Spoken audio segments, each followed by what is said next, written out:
आत्मा जब दो भागों में बँटती है और इस संसार में जन्म लेती है, तो ये उसको पता नहीं होता कि दोनों का बर्थ कहाँ-कहाँ हुआ है या होने वाला है। लेकिन एक ही आत्मा के दो भाग होने के कारण उनमें बहुत ही गहरा अट्रैक्शन होता है। वो कितनी भी दूर बैठी हों एक-दूसरे से और यूनिवर्स फिर भी इस अट्रैक्शन के चलते इन दोनों आत्माओं को एक-दूसरे से आमने-सामने मिलाता है। दोनों आत्माओं में से जिस आत्मा ने दो भागों में विभाजित करने का फैसला किया होता है ना, वो अपने दूसरे रूप को तुरंत पहचान जाती है।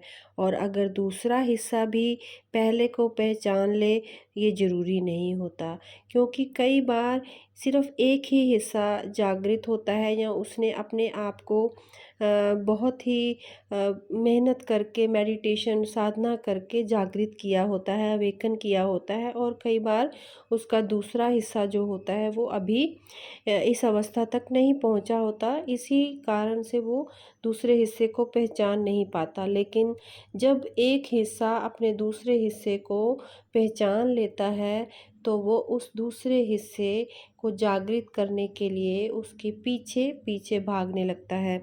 आत्माओं के विभाजन का एक बहुत गहरा और बहुत बड़ा मकसद होता है, एक उद्देश्य होता है। इस उद्देश्य को सिर्फ हायर कॉन्शियसनेस लेवल पर ही संभव होता है कर पाना, और जिस कारण ऊर्जा के नियम और स्तर के कारण दूसरा भाग कई बार पहले को नहीं पहचानता।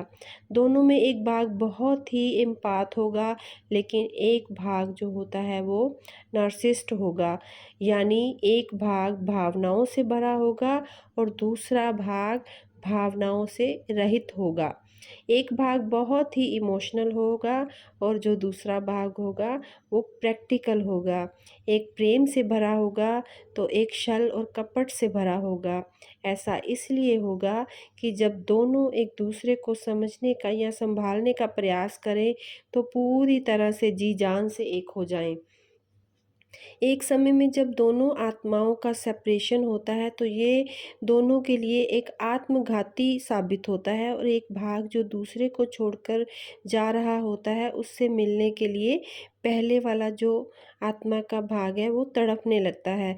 और ये तड़प इतनी गहरी होती है कि वो खुद पर बहुत सा वर्क करना शुरू करता है, वो खुद से जुड़ जाता है और अपने ही अंदर उतर जाता है और अपनी आत्मा को, एनर्जी के लेवल को इतना हाई कर लेता है कि इसके चलते दूसरा भाग भी खुद वापस उसके पास खींचा चला आता है। शिव शक्ति, राधा कृष्ण हो गए, हीर रांझा, लैला मजनू, कोई भी ट्विन फ्लेम के ही उदाहरण हैं। और आफ्टर सेपरेशन एक भाग इतना स्पिरिचुअल हो जाता है कि उसके अंदर की जो स्पिरिचुअलिटी है वो दूसरे भाग को नहीं बल्कि हर किसी को अपनी ओर अट्रैक्ट करने लगती है। वो वननेस को अपने अंदर फील करने लगता है, और फिर यूनिवर्स, ये प्रकृति जो है वो अपनी भूमिका निभाती है। इस बीच से वो जो है वो इन सब का एक ही उद्देश्य होता है, आत्माओं को एक कर देना। ट्विन फ्लेम हमेशा एक दूसरे के जीवन में अवेकनिंग के लिए ही आते हैं।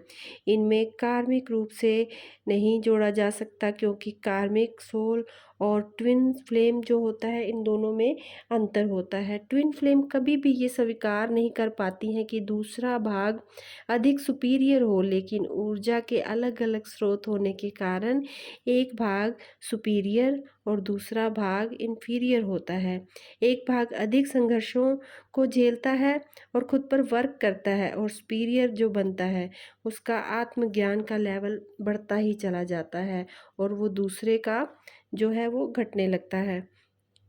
ट्विन फ्लेम का मुख्य उद्देश्य जो होता है धरती पर इस जगह पर जागृति को फैलाना, 3D वर्ल्ड में जागृति को फैलाना, प्रकाश को फैलाना, और फिर अपने अधूरेपन और संघर्षों में तपकर खुद पर वर्क करना होता है। ट्विन फ्लेम का एक भाग दूसरे के लिए प्रकाश बनता है और इस दुनिया के लिए भी वो प्रकाश फैलाता है। ऐसी आत्माएं बार बार दुख पाती हैं और उन्हें तब तक तोड़ा जाता है इस यूनिवर्स के द्वारा, जब तक कि वो आत्मसमर्पण नहीं कर देती हैं, वो परमात्मा की शरण से नहीं जुड़ जाती हैं। एक भाग के आत्मिक रूप से प्रकाशित होते ही वो जो दूसरा भाग होगा वो अपने आप ही अट्रैक्ट होकर अपने पहले भाग की तरफ खींचा चला आता है। इन दोनों जो विभाजित भाग हैं इनमें आपस में टेलीपैथी के थ्रू कनेक्शन बनने लगता है, एनर्जी जो होती है वो एक्सचेंज होने लगती है और ये आपस में जुड़ जाते हैं। तो दोस्तों, उम्मीद करती हूँ कि आपको मेरी ये वीडियो अच्छी लगेगी, और अगर आपको ये वीडियो अच्छी लगे तो इसे लाइक, सब्सक्राइब और शेयर करें, और अपने विचारों को कमेंट बॉक्स में साझा करें। मिलती हूँ आपको जल्दी ही अपनी नेक्स्ट वीडियो में। Thank you.